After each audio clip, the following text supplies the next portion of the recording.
I don't have my reading glasses on. Microsoft's sales declined 30% 2 years after launch. Well, let me see. I had mine for just long enough to set up an account, pay for a year, do all the stuff I needed to do, and then have it eat my disk. And when I sent it back to Amazon, they charged me a $150 restocking fee, and I never got my game back. They just said there wasn't a game in there. Oh yeah, I have a lot of power to make sure that Amazon goes and checks to see if there's a game in there. I just got fucked out of a game and $150 by buying an Xbox. So yeah, I haven't been back in 2 years. I'm part of that 30%. You know, I think their hardware sucks. That's what I think. When you have a manual eject that's designed the way theirs is with that fucking pin instead of a screwdriver, like the PlayStation where you can pop off the cover, there's the hole right there. Real easy, okay? The whole pin thing, I have tools for that. There was no pin thing, which means they sent me a box that had a bad drive in it already. The arm that pushes against was already broken. So no, I'm part of that 30%. I don't know when I'll get it or if I'll ever even get another Xbox. I guess sooner or later I will if I find one used for $150 somewhere, you know what I mean? I might buy one then, but I'm no longer in any rush. I always had both consoles, but I gave my PlayStation 4 away to a friend. The second unit that we play with went for labor for my old lady's deck this year. And then the 2 Xbox Ones went to people that needed them, that didn't have gaming setups. They had the old stuff, 360s.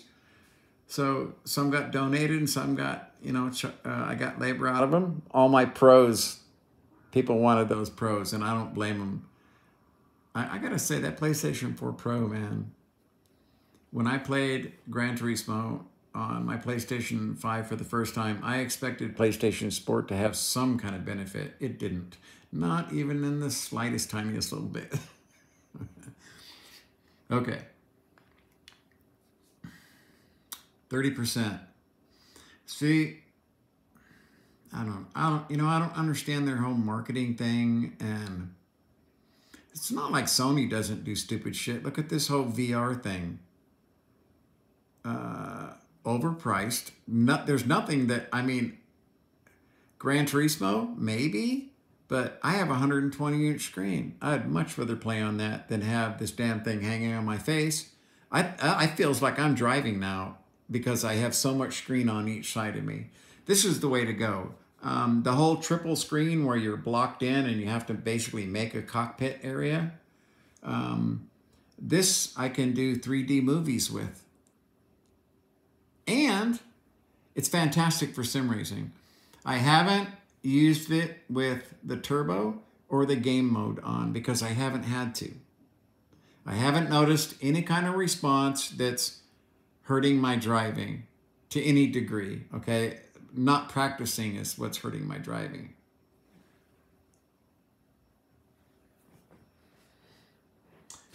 Yeah, I don't know. VR, giant 120, triple screen.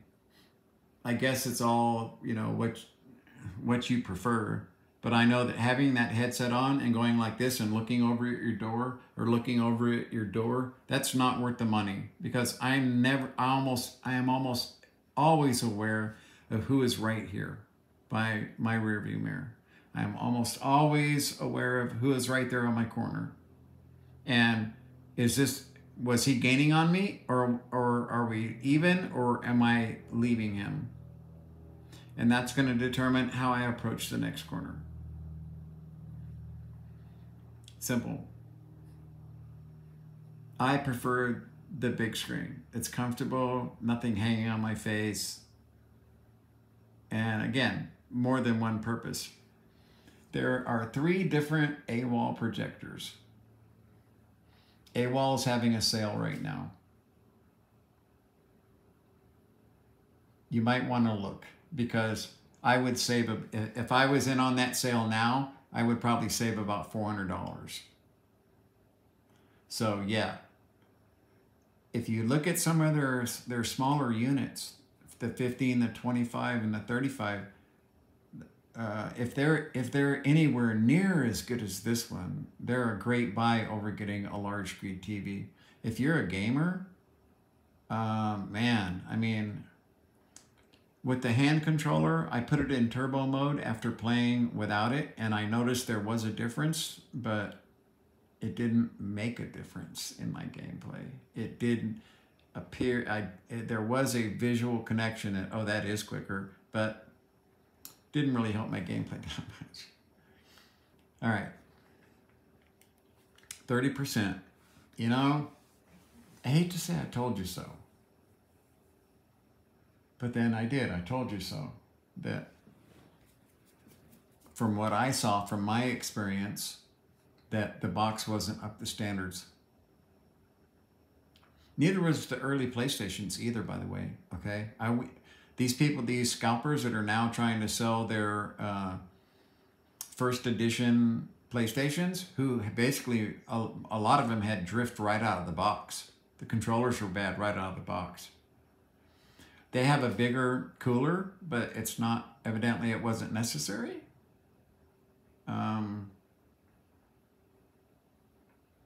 You know, they have their fuck-ups too. Sony definitely does. Both of them have been guilty of it. It's the management decisions that harm the company. So they, you know, Microsoft just got turned down for their whole, you know, gigantic dreams of having Activision with them, which I think was completely ridiculous for $65 billion. Sorry.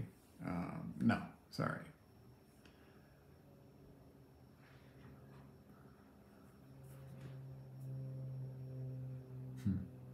30%. I hate to say it, but it's almost got its life.